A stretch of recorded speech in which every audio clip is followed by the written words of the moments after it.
will. Steve said a very wise thing to me. He said, look, Johnny, think of Jesus Christ. I mean, there you've got the most God-forsaken man who ever lived. And if we can find answers for his life, they should be able to suffice for your life. So, Johnny, let me turn your question around. Do you think it was God's will for Jesus to suffer as he did? Do you think it was his will for Jesus to go to the cross? Well, I thought that's a stupid question. Of course it's Jesus' will, God's will for Jesus to go to the cross.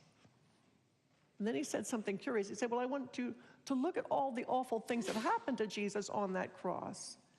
I mean, no doubt it was the devil who inspired Judas Iscariot to hand over the Savior for a mere 30 pieces of silver. And no doubt it was Pontius Pilate. Satan probably prodded him to hand down mock justice in order to gain political popularity. And no doubt it was the devil who inspired that mob to scream for Christ's crucifixion on the streets. And no doubt it was the devil who pushed those drunken soldiers to torture Jesus in the last hours of his life down here on this earth. How can any of that be God's will? Treason, injustice, murder, torture. He had me there because I could not conceive of those things being part of God's will. But then Steve did an interesting thing. He flipped open to Acts chapter 4, verse 28, and he read this special verse. These men did, that is, Judas Iscariot and Pontius Pilate and the mob in the streets and the drunken soldiers, these men did what God's power and will had decided beforehand should happen. And the world's worst murder suddenly becomes the world's only salvation. The devil slit his own throat when he instigated the crucifixion. And it's not like God made those people do those awful things. The sin was already in their hearts. God permits all sorts of things he doesn't approve of. He merely let out the rope so that they might fulfill their evil plans and wicked schemes.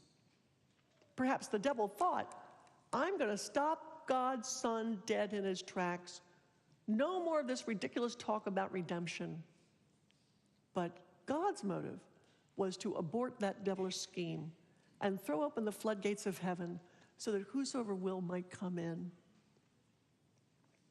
God always aborts devilish schemes to serve his own ends and accomplish his own purposes.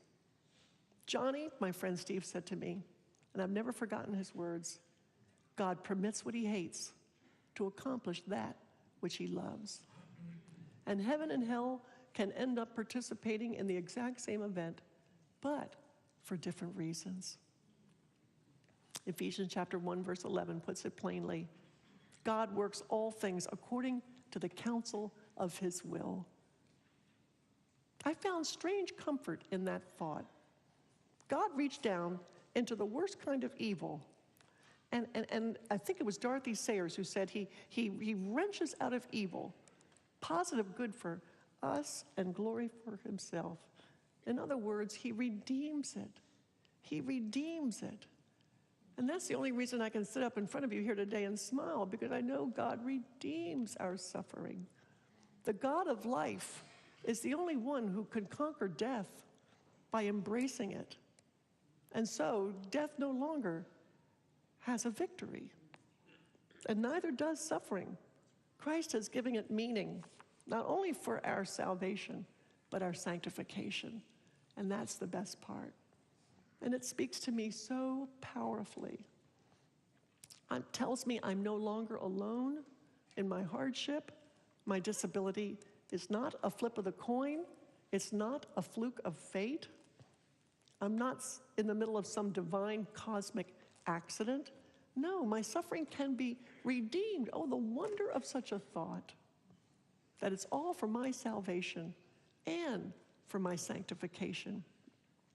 So, God, bless his heart, will often permit suffering, as he is allowing in my life even now, after 40 years of quadriplegia with my chronic pain and shortness of breath. God will permit that broken heart. God will permit that broken home. God will permit that broken neck. And suffering then becomes like a sheepdog, even in my life now. It's like a sheepdog snapping at my heels, driving me down the road to Calvary where otherwise I might not naturally be inclined to go. He's the one who takes suffering like a jackhammer, and it's like breaks apart my rocks of resistance. He takes the chisel of the pain and the bite of hardship and chips away at my pride.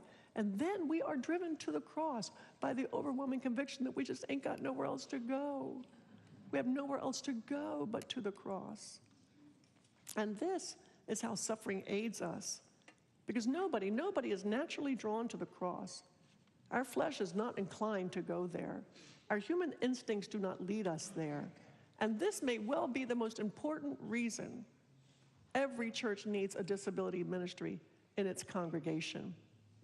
Because when you leave here from Dallas Theological Seminary, you're going to encounter people with disabilities. And they, like no other population, are driven to the cross by the overwhelming conviction that they just ain't got no place else to go. That's eventually what happened to that father of that little boy with multiple disabilities my friend Greg Barshaw counseled with. He ended up realizing that this was the very thing that God allowed in his life. He brought this child into their family life so that that family might be united around the cross of Jesus Christ, so that they might find help in time of need, that they might find strength in their weakness. It may well be that people with disabilities are God's best audio-visual aids to the rest of the congregation of these powerful truths that I've been talking about, but too often we just do not see showcased in flesh and blood examples. They are audio-visual aids, disabled people are, to the rest of the congregation as to how we all should handle conflict, how we all should handle suffering. Because people suffering great conflict always have something to say to those who are facing lesser conflict. Let me give you an example real quickly. I have a friend named Carla Larson.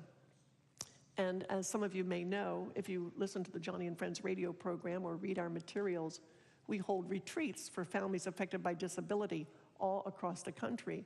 This year we'll hold 22 retreats serving almost 3,000 disabled children, adults, family members, short-term missionary staff.